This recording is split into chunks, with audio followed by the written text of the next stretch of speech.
আজকে আমরা দেখব আমাদের পূর্ণ প্রতিযোগিতামূলক বাজারে ক্ষতি কখন হয় সেটা আমরা চিত্রের মাধ্যমে প্রমাণ করে দেখাবো। ঠিক আছে, তো আমরা সেইভাবে আমরা চিত্রটা এঁকে ফেলি। আমরা তো জানি আমাদের পূর্ণ প্রতিযোগিতামূলক বাজারে কিভাবে চিত্র হয়ে থাকে। সো আমরা আঁকি আমাদের পি, এটা তো আমরা জানি। যারা জানো না তারা ভালো করে দেখে নাও কিভাবে ভাই আঁকতেছি। ঠিক আছে, তুমি নিজে নিজেই ক্লিয়ার হয়ে যেতে পারবা যে তোমার কিভাবে করলে আমি বুঝতেছি আমার ক্ষতি হচ্ছে নাকি লাভ হচ্ছে নাকি অস্বাভাবিক মুনাফা হচ্ছে, অথবা মুনাফা আর কি স্বাভাবিক হচ্ছে না অস্বাভাবিক হচ্ছে। তো আমরা দেখি। তো আমাদের এই জিনিসটা কিন্তু সবসময় সমান থাকে। এটা তোমাদের এমসিকিউ তুমি শিওর একটা মার্ক পাচ্ছ যে কোন বাজারে কি ধরনের বাজারে আমাদের মানে গড় আয় রেখা, প্রান্তিক আয় রেখা আর দাম সমান থাকে। এক কথায় পি ইকুয়াল এ আর ইকুয়াল এম আর থাকে।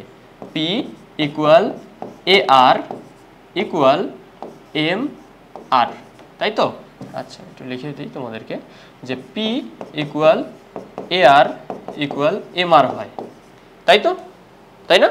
আচ্ছা, তাহলে পি ইকুয়াল এ আর ইকুয়াল এম আর হয়। এখন এটা আমাদের কি আয় রেখা নির্দেশ করতেছে, এটা আমাদের প্রান্তিক আয় রেখা নির্দেশ করতেছে, গড় আয় রেখাও নির্দেশ করতেছে, দামও নির্দেশ করতেছে। এখন আমার কস্ট রেখা দরকার। তো তুমি যদি কস্ট রেখাটা দেখো, তোমার এসি রেখাটা, এসি এসি মানে কি বোঝাচ্ছে? এভারেজ কস্ট রেখাটা। এসি যদি তোমার কোনো ক্রমে অথবা এইভাবে দেওয়া থাকে উপরে এসি, আর এমসি বলতে বোঝাচ্ছে আমাদের মার্জিনাল কস্ট রেখাটা।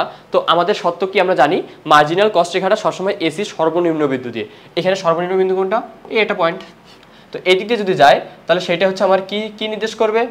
কি নির্দেশ করবে? সেটা আমাকে নির্দেশ করবে যে আমার এমসি রেখা সত্য যে দুইটা আছে এটা আমাদের কি প্রমাণ হয়ে গেল।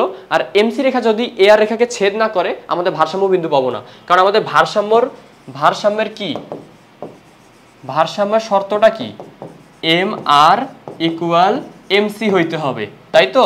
ভারসাম্য শর্ত এটা। তাহলে আমি এইখান দিয়ে যদি রেখাটা দেই তাহলে আমার কিন্তু এম আর রেখাকে ছেদ করতেছে না। সো আমার ছেদ করতেই হবে, তোমার এইভাবে দেওয়াই থাকবে। তো সর্বনিম্ন বিন্দু দিয়ে তুলে দিলাম, এটা হচ্ছে আমার এমসি রেখা। তাহলে আমি ভারসাম্য বিন্দু পাইছি না ভাইয়া? ভারসাম্য বিন্দু কোথায় পাইছি? ভারসাম্য বিন্দু এই পয়েন্টে পাইছি। দেখো, এমসি এসি রেখা এখানে ছেদ করলেও আমাদের ভারসাম্য, এই যে আমাদের কনফিউশনটা এখানেই হয় যে আমরা কি করি, আমরা এই যে এই বরাবর দাগটা দিয়ে দিই, এই বরাবর দাগটা দিয়ে দিই। কিন্তু এটা আমাদের ভুল, এটা আমাদের সম্পূর্ণ ভুল। কারণ কি, আমরা এই বরাবর দিতে পারবো না। আমাদের শর্তেই বলে দিছে যে আমাদের এমআর আর এমসি যেখানে হবে সমান সেইখানে আমাদের ভারসাম্য বিন্দু হবে। তাহলে আমাদের ভারসাম্য বিন্দুটা হচ্ছে এই বরাবর, যেটা আমরা অনেকেই ভুল করে থাকি। সো এই রেখাটাকে আমি উপরের দিকে তুলে দেব, উপরে যত উপরে যেতে পারে, যতক্ষণ আমার এসিকে ছেদ করছে ততক্ষণ আমি তুলে দিব। তো এসি রেখাকে ছেদ করলো, তাহলে এখন দেখি আমাদের কি হয়। আচ্ছা, তাহলে আমাদের এইখানে কি নির্দেশ করতেছে বলো দেখি? আমাদের কস্ট রেখাটা দেখো তো উপরে না? অবশ্যই উপরে। আমাদের ধরো দামটা কি ছিল? দামটা ছিল ধরো আমাদের পি সমান সমান ছিল 20 টাকা। সো এইখানে ছিল 20 টাকাটা, তো 20 টাকার থেকে অবশ্যই একটু বেশি। তো ধরে নিলাম আমাদের পি এইখানে হচ্ছে 25 টাকা নির্দেশ করতেছে। তার মানে আমার আয় ছিল কত? আয় ছিল 20 টাকা। আয় 20 টাকা হারে বাড়ছে, অথবা এভারেজ মার্জিনাল যেটাই বলো।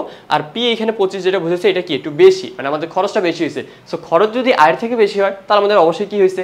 ক্ষতি হয়েছে। তো আমরা কিন্তু এখনই বুঝতে পারছি যে ক্ষতি হয়েছে। এখন কত টাকা ক্ষতি হয়েছে এটা আমরা বের করব। তাহলে পি এটা, তো আমাদের এখানে কিউডির পরিমাণ তো আমরা 4 ধরেছিলাম। সো আমরা 4 এককই রাখি, আমরা জাস্ট বোঝার জন্য করতেছি। পরীক্ষায় যে মানটা দিয়ে দিবে সেই মানটাই থাকবে। আর এইখানে এগুলো পয়েন্ট থাকতে পারে, যে এই পয়েন্টটা ই বললাম, এই পয়েন্টটা এফ বললাম। তো আমাদের পয়েন্টে তো দরকার নেই, আমাদের দুইটা মান পেয়ে গেছি, আমরা দুইটা মান যোগ করে দিব অথবা গুণ করে দিব, মানে গুণ করবো আর কি, তাই না? আচ্ছা, তাহলে এখন আমরা কি করব? আমরা সেম ভাবে দেখবো টি আর টিসি সেম। এর আগে আমরা যেটা দেখছি ক্ষতি দেখছি না, আমরা স্বাভাবিক মুনাফা দেখছি। এখন আমরা ক্ষতি দেখলাম। তো ক্ষতিটা কিভাবে দেখতেছি?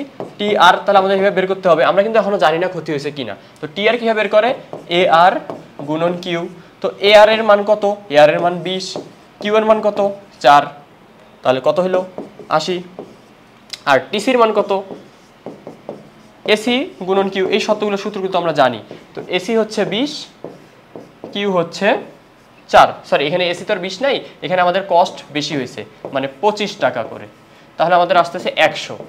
এখন আমি বুঝবো যেভাবে, সেটা হচ্ছে আমার পাইয়ের মান যদি আমি বের করি, পাই সমান সমান টি আর মাইনাস টিসি।